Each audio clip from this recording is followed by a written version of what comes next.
Welcome back, everybody, to Daily Math Concepts. Today, we are continuing on functions. What we want to look at today is composite function. Stay tuned. I will be right back.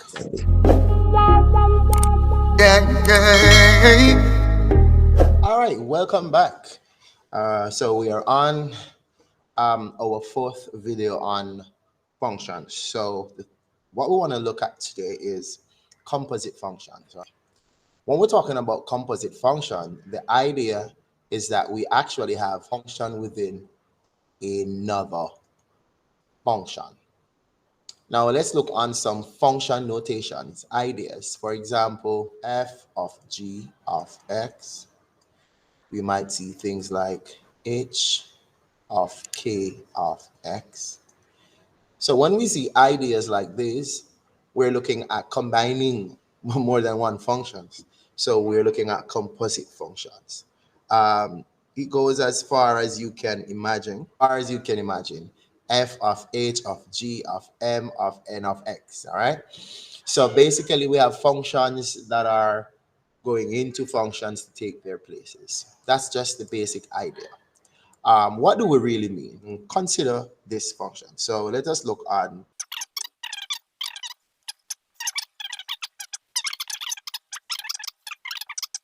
We don't have any values here or here, which suggests then that we will be having x in the whole thing when we're done. So it's an idea. It's an idea that can be expressed. Now, how do we go about doing this? Let us focus on this one. So let us focus on f of g of x. All right, so we're focusing on f of g of x. F of g of x.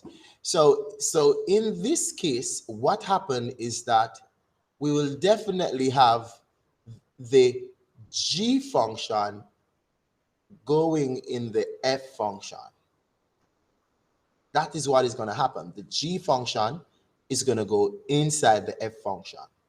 So let us write the f function. All right, so the f function says that f of x is equal to 4x plus 5.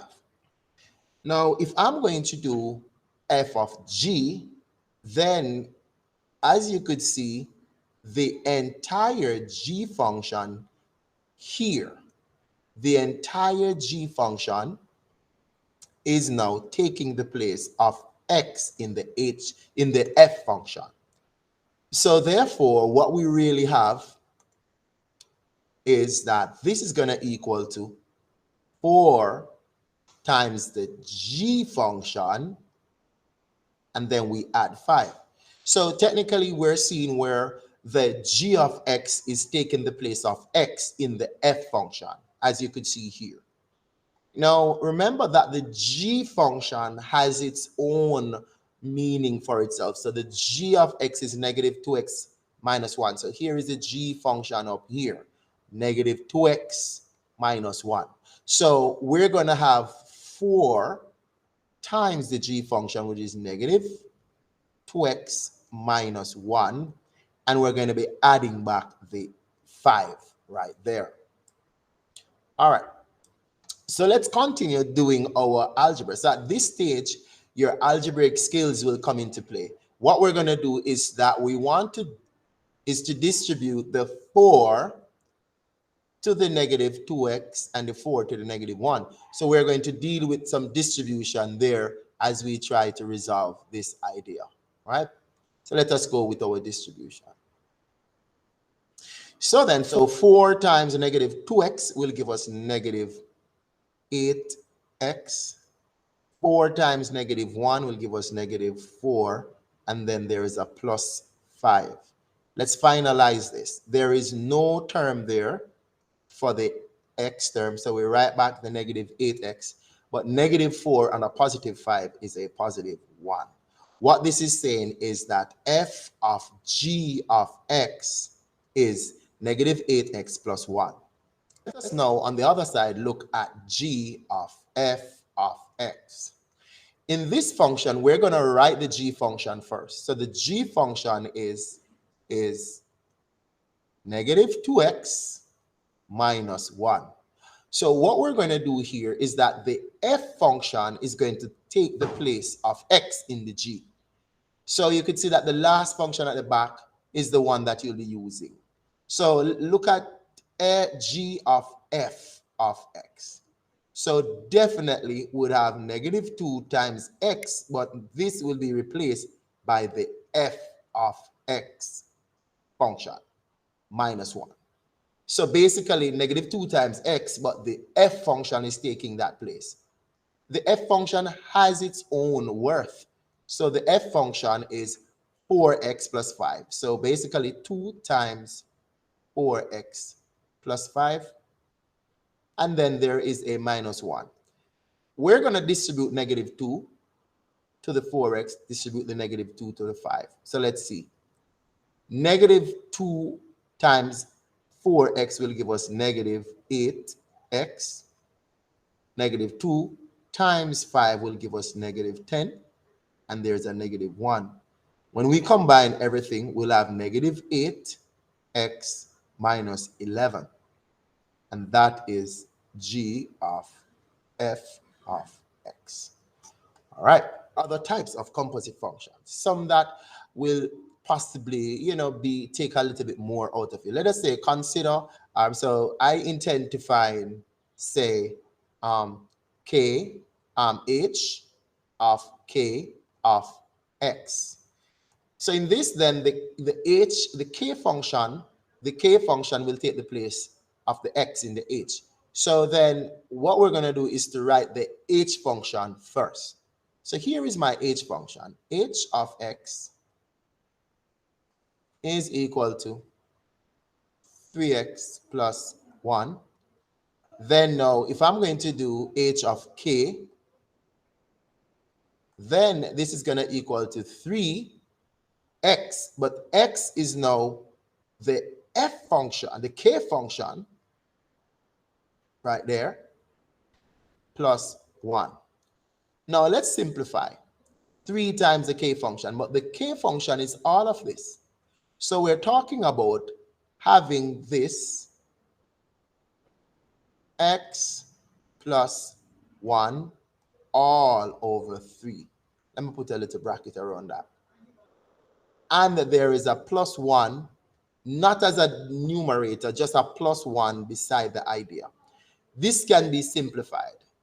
So what we're going to do is to work our algebra 3 times. But watch this now.